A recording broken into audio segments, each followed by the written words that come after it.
Welcome back to another edition of San Diego Friday Night Lights Magazine. I'm Tommy Morris, and the biggest story of the week, obviously with the regular season closing, the playoffs starting. So let's find out who's in, who's out, and talk to a couple players. Today we'll have Tevin Malone from Mount Carmel. We'll also bring back Kenny Hill all the way from Nebraska Kearney, former Saint from St. Augustine. So stay tuned for that. Let's take a look at the brackets though first, starting with Division 5. The first four seeds all have byes. So as you take a look here, you can see the bracket. Number 1 seed is Santa Fe Christian. Number 2, Francis Parker. 3 is Christian. 4 is Horizon. Now going to the teams that have to play next week in order to get into the round of 8. The number 5 seed is La Jolla Country Day. They will travel to Calvary Christian because Calvary Christian won their league. So La Jolla Country Day, even though the better seed, get an away game. The number 6 is Army Navy. The undefeated Army Navy Cadets will take on Calpatra. Number 7 is the Bishop School. They will take on Holtville. And Tri-City and Mount Empire are the 8-9 game, Mount Empire being the 8 seed. And that'll do it for Division 5. Jumping ahead to Division 4, we have number 1 St. Augustine, number 2 Madison, number 3 Brawley, number 4 is Valley Center. All those teams with a bye week, and they will wait for their next opponent, which will come from the rest of the field, starting with number 5 Mar Vista as they take on Claremont. Number 6, Imperial will take on La Jolla High. 7 is Mount McGill at Mater Dei, And the 8-9 game is Del Norte and Mission Bay. And as you see there, the number 1 seed, St. Augustine.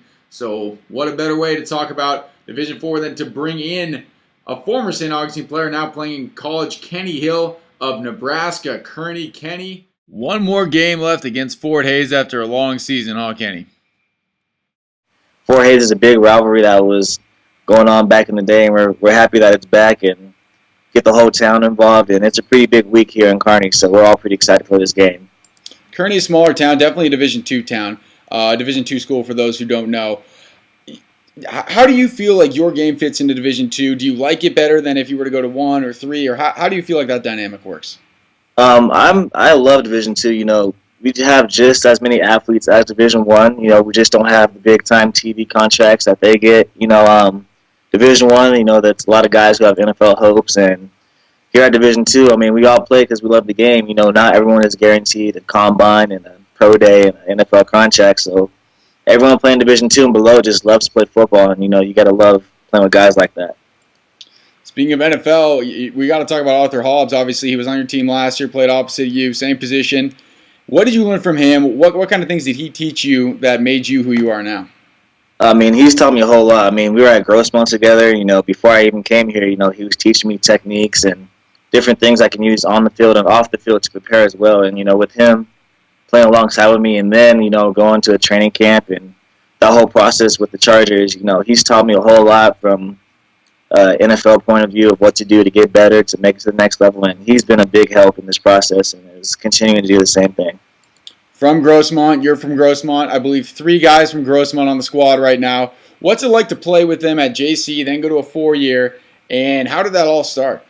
Oh, man, it's fun, you know, being out here in the middle of Nebraska. There's not too many California kids. So no beaches, I guess. Yeah, exactly. No beach or anything. So when we can all get together, it's great. You know, I came out first in spring of 2010, and then we need another corner. So, you know, we brought in Arthur that summer, and then in the fall, that same fall, Pat Kelly from Christian High School came in with us, and it was us 3 last year. So it was a good time with the G House guys.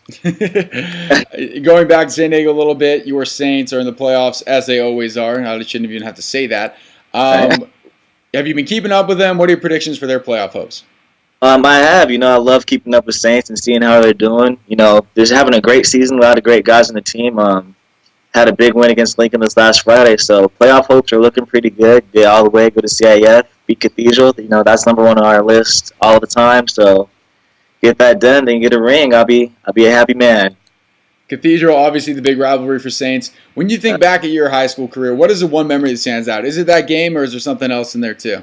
Oh, man, it's definitely that game. You know, there's nothing like playing in front of 12, 15,000 people. That definitely gets you going during the game, and that whole week is just a whole festival of things you go through, and that game right there is one I'll never forget the rest of my life. Definitely some good times. So I'll give you a chance now before we let you go. What do you got to say to the people back in San Diego? I can't wait to be back. It's cold out here, so I miss the warm weather and the beaches and everybody back home, and I'll be home soon. Can't wait. All right, Kenny, thanks for joining us. It's been a pleasure. Thank you, thank you. We'll head now to Division 3. In Division 3, we have the 1 seed Olympian, who have still not lost a game. Number 2 will be Cathedral, 3 Ramona, 4 Lincoln. The 5 seed Point Loma takes on University City. The 6 seed West Hills will take on Hoover. Number 10 and number 7, that's Monte Vista and Sarah High School. And the 8-9 game will be Morse and Mount Carmel. And in Division 3, we have, as you see there, at the 9 seed Mount Carmel. So we will bring in a Sun Devil from Mount Carmel. We'll bring in Tevin Malone. So you guys are in the playoffs. So you got to be excited about that. You got a tough Morse team coming up. What do you guys got to do against Morse to be successful and pull off that upset?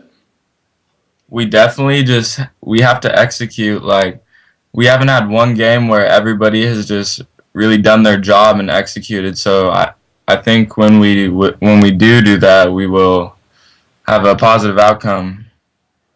Well, last week you guys played Del Norte. Not the result you guys wanted, lost by 4, 24-20. Your old school, was there a little bit extra in the tank for that game? Yes, there was. I was very motivated in that game, and I was really trying to get my teammates just in psych mode to come out. And so what do you do to get your teammates in psych mode? Well, before the game, we just get in a circle and everybody really just goes crazy, says what they want, pours out the passion. So what do you say to pour out the passion? If you can repeat it in a public setting. Well, guys, this is my old school. We got to come out and smack them in the mouth. We can't just, this can't happen. So you guys have the playoffs, like we said. If you don't win, you're a senior, so that'll be your last high school game. But you do have a chance to play football elsewhere. Talk about where your future plans are. Well, my future plans are hopefully to go play at Chatteron State and play football over there. But I would play anywhere that offered me. So are there any other schools that are looking at you, or is that the main one right now? There's a couple schools looking at me, like Western Colorado is looking at me, and maybe I think Nevada is looking at me, and just a couple others. And you come from San Diego County, obviously great county for football. When you were growing up, who was the one player in San Diego County that you looked at as an inspiration, someone who maybe moved on to the next level like you plan on doing? I always remember going to watch Gerald Kemp play, if you know who that is. I do, but go ahead and enlighten everyone.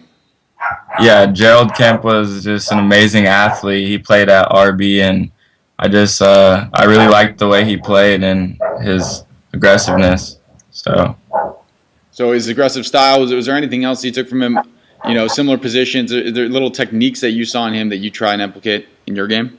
No, not really. More the receiver type. I really liked the way Kenny Stills played.